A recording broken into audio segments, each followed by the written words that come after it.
Most Vietnamese I know hold the soup so dear to their heart as it's reminiscent of their childhood, and in my opinion, it's truly the essence of Vietnamese cooking. You can do catfish in this along with shrimp or either or. I love doing it with shrimp only, and I like to use ones with the shell and head on just so that it adds more flavor to the broth. Marinate the shrimp with fish sauce and black pepper and mix them together and set them aside.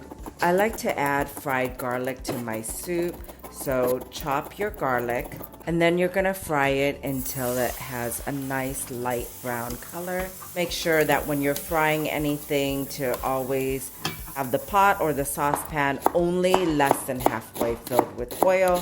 Slice your shallots. The base of this soup is tamarind, and I like to use this tamarind paste.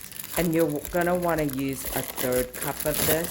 People normally will just add hot water to the tamarind paste and then that tamarind water and add it to the broth. I personally like to just add the tamarind directly into my broth as it adds a stronger flavor to it. Quarter your tomatoes. These tomatoes are from my garden. That's why they don't look super perfect. If one has the ability to, I recommend everyone to grow their own tomatoes as it's so easy. So this is called bạc hà, which is the stalk of elephant ear plant, and it's super porous and spongy. And I guess it's kind of reminiscent of celery.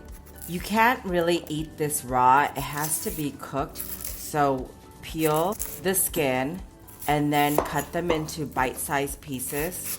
If you don't have bạc hà or you can't find it in your local Asian supermarket, then I would recommend substituting okra with this, as that's another ingredient that's commonly substituted for this.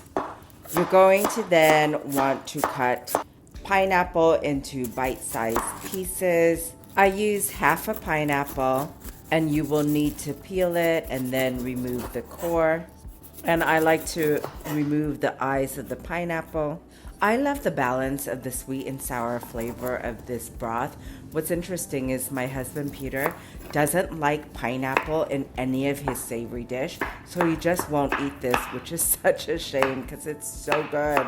With the oil from your fried garlic, you will use this to fry up the shallots and stir fry this for a few minutes until the shallots soften. Then add your shrimp, and then add the remaining items, which are quartered tomatoes along with the bạc hà and pineapple and tamarind paste. I love straw mushrooms, so I'm using a can of straw mushrooms that are strained. Add bean sprout and then marinate your broth with fish sauce, mushroom powder, and chicken powder. Mix this all together and then add tomato paste, which gives it a nice red color to the soup.